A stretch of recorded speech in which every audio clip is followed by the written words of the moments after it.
Vajraksha news, ಇದು ಸತ್ಯದ ಬೆಳಕು. ವಜ್ರಾಕ್ಷ ನ್ಯೂಸ್ಗೆ ಸ್ವಾಗತ. ನಾನು ಗುರುರಾಜ್ ಪಡ್ಗೇರ್. ರಾಜ್ಯದಲ್ಲಿ ದಲಿತರ ಮೇಲೆ ನಡೆಯುತ್ತಿರುವ ಕೊಲೆ, ಸುಲಿಗೆ, ದೌರ್ಜನ್ಯ, ಅತ್ಯಾಚಾರ ಹೀಗೆ ಹಲವಾರು ರೀತಿಯಲ್ಲಿ ದಲಿತ ಸಮುದಾಯದ ಮೇಲೆ ಯಾವುದೇ ರೀತಿಯ ಕಾನೂನಿನ ಭಯವಿಲ್ಲದೆ ಇಂತಹ ಪ್ರಕರಣಗಳು ಮೇಲಿಂದ ಮೇಲೆ ನಡೆಯುತ್ತಲೇ ಇವೆ. ಇತ್ತೀಚೆಗೆ ನಡೆದ ರಾಯಚೂರು ಜಿಲ್ಲೆಯ ಸಿರವರ ತಾಲೂಕಿನ ಹೊಕ್ರಾಣಿ ಗ್ರಾಮದ ಕುಮಾರಿ ಅಶ್ವಿನಿ ಮೇಲೆ ನೀಚ ಮನಸ್ಸಿನ ವ್ಯಕ್ತಿಗಳು ಅತ್ಯಾಚಾರ ಮಾಡಿ ಕೊಲೆ ಮಾಡಿ ಬಾವಿಯಲ್ಲಿ ಎಸೆದು ಹೋಗಿದ್ದಾರೆ. ಕೆಲವು ತಿಂಗಳುಗಳ ಹಿಂದೆ ಲಿಂಗಸೂರು ತಾಲೂಕಿನ ಕರಡಕಲ್ ಗ್ರಾಮದ ರಾಣೆಮ್ಮ ಹಾಗೂ ಇತ್ತೀಚೆಗೆ ನಡೆದ ದೇವದುರ್ಗ ತಾಲೂಕಿನ ಸುಂಕೇಶ್ವರ ಹಾಳದಲ್ಲಿ ಭೂಮಾನಂದನನ್ನು ಹಗಲಲ್ಲೇ ಕೊಚ್ಚಿ ಕೊಲೆ ಮಾಡಿದಂತಹ ಘಟನೆ ನಡೆದಿದೆ. ಹೀಗೆ ಒಂದಲ್ಲ ಎರಡಲ್ಲ, ರಾಜ್ಯದಲ್ಲಿ ಹಲವಾರು ರೀತಿಯಲ್ಲಿ ದಲಿತರ ಮೇಲೆ ದೌರ್ಜನ್ಯಗಳು ನಡೆಯುತ್ತಲೇ ಇವೆ. ಯಾಕೆ?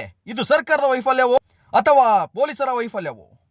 ಕಾನೂನಿನ ಮೇಲೆ ಇಲ್ಲದ ಭಯವೋ? ಸರ್ಕಾರ ಕೂಡಲೇ ಎಚ್ಚೆತ್ತುಕೊಂಡು ಇಂತಹ ಪ್ರಕರಣಗಳು ಮರುಕಳಿಸದಂತೆ ಎಚ್ಚರ ವಹಿಸಿ ಅತ್ಯಾಚಾರ, ಕೊಲೆ ಮಾಡಿದ ಇಂತಹ ಆರೋಪಿಗಳಿಗೆ ಯಾವುದೇ ಕನಿಕರ ತೋರದೆ ಕಾನೂನಿನ ಅಡಿಯಲ್ಲಿ ತಕ್ಕ ಶಿಕ್ಷೆಯನ್ನು ನೀಡಬೇಕು ಎಂದು ಮಸ್ಕಿಯಲ್ಲಿ ದಲಿತ ಪರ ಸಂಘಟನೆಗಳ ಒಕ್ಕೂಟ ಆಕ್ರೋಶ ವ್ಯಕ್ತಪಡಿಸಿದೆ.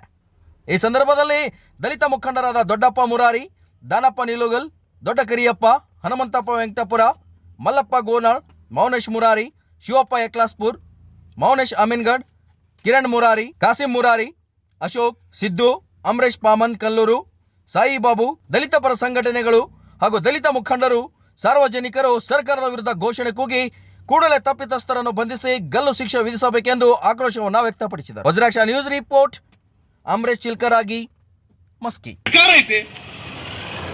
ಈ ಹೋರಾಟ ತೀವ್ರಗೊಳಿಸಬೇಕಲ್ಲ, ಮಾಡಬಾರ್ದ? ಕಾಂಗ್ರೆಸ್ ಇದ್ದಾಗ ನಾವು ತೀವ್ರ ಮಾಡಬಾರ್ದ?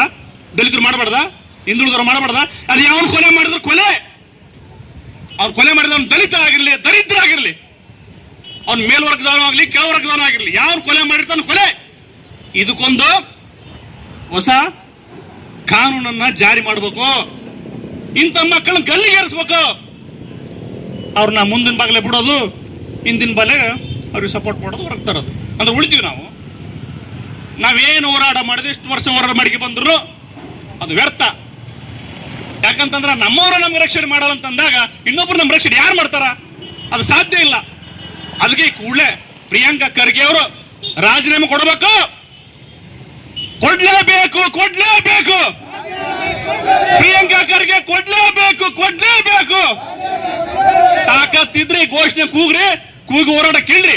ಎಲ್ಲೇ ಹೋರಾಟ ಮಾಡಿದ್ರು ಯಾರನ್ನು ನೋಡ್ಬಾರ್ರಿ. ಇವ್ರು ಅಂತ ನೋಡ್ಬಾರ್ರಿ. ಅವ್ರು ದಲಿತರಾಗ್ಲಿ, ಇನ್ನೊಬ್ಬರಾಗ್ಲಿ ಯಾರೇ ಅಧಿಕಾರದಾಗಿದ್ರು ಅದು ಖಂಡಿಸ್ತಕ್ಕಂಥ ಕೆಲಸ ದಲಿತರು ಮಾಡಬೇಕು.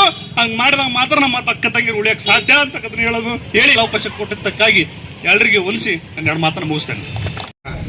ದೌರ್ಜನ್ಯ, ಅತ್ಯಾಚಾರ ಮತ್ತು ಕೊಲೆ ಪ್ರಕರಣಗಳು ಒಂದೇ ತಿಂಗಳಲ್ಲಿ ಮೂರು ಕಡೆ ನಡೀತದೆ. ಅಂದ್ರೆ ಇವತ್ತು ನಮ್ಮ ಜಿಲ್ಲಾಡಳಿತ ಯಾವ ಕೆಲಸ ಮಾಡ್ತದೆ ಅಂತ ನಾವು ಇವತ್ತು ಅರ್ಥ ಮಾಡ್ಕೋಬೇಕಾಗಿದೆ. ಹಾಗಾಗಿ ಇವತ್ತು ಉದ್ದೇಶಪೂರ್ವಕವಾಗಿ ಇವತ್ತು ನಮ್ಮ ದಲಿತರನ್ನ ಮಾತ್ರ ಇವತ್ತು ಕೊಲೆ ಮಾಡ್ತಕ್ಕಂಥ ಕೆಲಸ ಇವತ್ತು ನಡೆದಿದೆ. ಅಂದ್ರೆ ನಾವು ಇನ್ನು ಮುಂದೆ ಹೇಗಿರ್ಬೇಕು ಅನ್ನೋದು ನಾವು ಕೂಡ ಇವತ್ತು ಅರ್ಥಬೇಕಾಗಿದೆ. ಅಣ್ಣತಂಬ್ರೆ, ಇವತ್ತು ಪ್ರತಿಯೊಂದು ಜಿಲ್ಲೆಯಲ್ಲಿ ಸಾಲಾಗಿ ಇವತ್ತು ದೇವದುರ್ಗ ಆಗಿರ್ಬೋದು ಭೂಮಾನಂದನ ಕೊಲೆ, ನಂತರ ಸಿರಿವಾರ ತಾಲೂಕಿನಲ್ಲಿ ಹೊಕ್ರಾಣಿ ಅಶ್ವಿನಿ ಎಂಬ ಒಬ್ಬ ಮಹಿಳೆಗೂ ಕೂಡ ಅತ್ಯಾಚಾರ ಮಾಡಿ ಕೊಲೆ ಮಾಡ್ತಾರ. ಮತ್ತೆ ಅದೇ ರೀತಿಯಾಗಿ ಲಿಂಗಸೂರು ತಾಲೂಕಿನ ಕಡಕಲ್ ಗ್ರಾಮದಲ್ಲಿ ಕೂಡ ಒಬ್ಬ ರಾಣೆಮ್ಮನ್ನಕತ್ತ ತಮ್ಮ ಕಟ್ಟಿಗೆ ತರಕ್ಕೆ ಹೋದಂತ ಸಂದರ್ಭದಲ್ಲಿ ಇವತ್ತು ಸೂಕ್ತ ಭದ್ರತೆ ಇಲ್ಲ. ಇವತ್ತು ಒಂದು ಹೆಣ್ಣು ಮಗಳು ತನ್ನ ಸ್ವಂತ ಬದುಕಿಗಾಗಿ ಹೊರಗಡೆ ಹೋಗಕ್ಕೆ ಹೊಟ್ಟು ಇವತ್ತು ಒಂದು ಬದುಕು ಕಟ್ಟಿಗೆನ ಕೂಡ ಇವತ್ತು ಅಷ್ಟು ನಿರ್ಮಾಣ ಆಗ್ತಕ್ಕಂಥ ಕೆಲಸ ಇವತ್ತು. ಆದ್ರ ಈ ಸರ್ಕಾರಗಳು ಏನ್ ಮಾಡ್ತಾ ಇದೆ ಅಂದ್ರೆ ನಾವು ಅರ್ಥ ಮಾಡ್ಕೋಬೇಕಾಗಿದೆ. ಇನ್ನು ಮುಂದೆ ಏನ್ ಮಾಡ್ಬೇಕು ಅವರಿಗಂತೂ ಕೂಡ.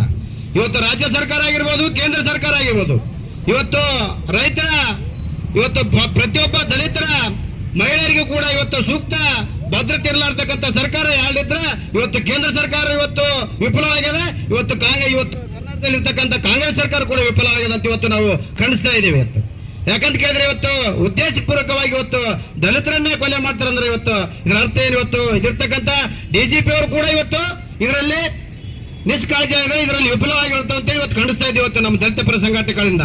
ಅದೇ ರೀತಿಯಾಗಿ ಇವತ್ತು SP ಅವರು ಕೂಡ ಇವತ್ತು ಕಣ್ಣು ಮುಚ್ಕೊಂಡು ಕುಂತಂಗೆ ಕಾಣ್ತದೆ. ಇವತ್ತು ಬೆರಳಿನಷ್ಟು ಅಲ್ಲೊಂದಿಬ್ಬರನ್ನ ಅರೆಸ್ಟ್ ಮಾಡಿದ್ವಿ, ಇಲ್ಲೊಂದಿಬ್ಬರನ್ನ ಅರೆಸ್ಟ್ ಮಾಡಿದ್ವಿ. ಯಾಕೆ ಮಾಡ್ತಾರೆ ಅರೆಸ್ಟ್? ನಿಮ್ ಕೈಲೇ ದುನೇ ಮಾಡ್ತಕ್ಕಂತ ಅಧಿಕಾರ ಇದೆ. ಇವತ್ತು ರಾಜಕಾರಣಿಗಳು 5 ವರ್ಷದ ಗುಲಾಮಿಗಿರಿ ಮಾಡಕ್ ಹೋಗ್ಬೇಡ್ರಿ. ಇವತ್ತು ಮನಸ್ಸು ಮಾಡಿ ಇವತ್ತು ಎನ್ಕೌಂಟರ್ ಮಾಡಿ ಬಿಸಾಕ್ರಿ. ಇವತ್ತು ಇನ್ನೊಬ್ಬನಿಗೆ ಮಾಡ್ಬೇಕಾರ ಭಯ ಬರ್ತಕ್ಕಂತ ಕೆಲಸ ಆಗ್ಲಿ. ಇವತ್ತು ತಮ್ಮಿಂದ ಒಂದು ಅಧಿಕಾರದಲ್ಲಿ ಒಂದು ಒಳ್ಳೆ ಒಂದು ದಿಟ್ಟ ನಿರ್ಧಾರವನ್ನು ಇಟ್ಟಾಗ ಮಾತ್ರ ಇವತ್ತು ನಮ್ಮ ಇಂತ ಮಾಡ್ತಕ್ಕಂಥ ದುಷ್ಕರ್ಮಿಗಳಿಗೆ ಇವತ್ತು ಭಯ ಹುಡ್ತಕ್ಕಂಥ ಕೆಲಸ ಇವತ್ತು ಪೊಲೀಸ್ ಇಲಾಖೆ ಮಾಡಬೇಕಾಗಿದೆ. ಆ ಕೆಲಸ ತಾವೆಲ್ಲರೂ ಮಾಡ್ತಾರಂತೇಳಿ ನಾವು ಕೂಡ ವಿಶ್ವಾಸ ಇಟ್ಟಿದ್ದೀವಿ. ಈ ಒಂದು ವಿಫಲವಾಗಿರ್ತಕ್ಕಂಥ ಇವತ್ತು ಏನು ಪೊಲೀಸ್ ಇಲಾಖೆ ಇರ್ಬೋದು, ಸರ್ಕಾರ ಇರ್ಬೋದು, ಇವತ್ತು ಖಂಡನೆಯನ್ನು ಮಾಡಿ ಇವತ್ತು ಮುಹೂರ್ತದಲ್ಲಿ ನಡೆದಿರ್ತಕ್ಕಂಥ ಘಟನೆಗಳಿಗೆ ಎಲ್ಲರೂ ಇವತ್ತು ಮನವಿ ಕೊಡೋದ್ರ ಮೂಲಕ ಇವತ್ತೇನು ಸೇರಿದೀವಿ. ಇನ್ನು ಮುಂದೆ ಹೆಚ್ಚಿನ ಸಂಖ್ಯೆಯಲ್ಲಿ ಹೆಚ್ಚಿನ ಹೋರಾಟ ಇವತ್ತು ರಾಜ್ಯಾದ್ಯಂತ ಕೂಡ ಮಾಡಬೇಕಾಗ್ತದೆ ಅಂತೇಳಿ ಈ ಸಂದರ್ಭದಲ್ಲಿ ಹೇಳಿ ನನ್ನ 2 ಮಾತನ್ನ ಆಡಲು ಅವಕಾಶ ಮಾಡಿಕೊಟ್ಟಂತೆ ಎಲ್ಲರಿಗೆ ವಂದಿಸಿ ನನ್ನ ಮಾತುಗಳನ್ನು ಮುಗಿಸುತ್ತೇನೆ. ಮುಂದಿನ ಕಾರ್ಯಕ್ರಮ ಮೌನೇಶ್ ಮುರಾರಿ, ಮಾಜಿ ಪಟ್ಟಣ ಪಂಚಾಯತ್ ಅಧ್ಯಕ್ಷರು ಅವರು ಮಾತಾಡಬೇಕಂತೇಳಿ ತಮ್ಮಲ್ಲಿ ವಿನಂತಿ.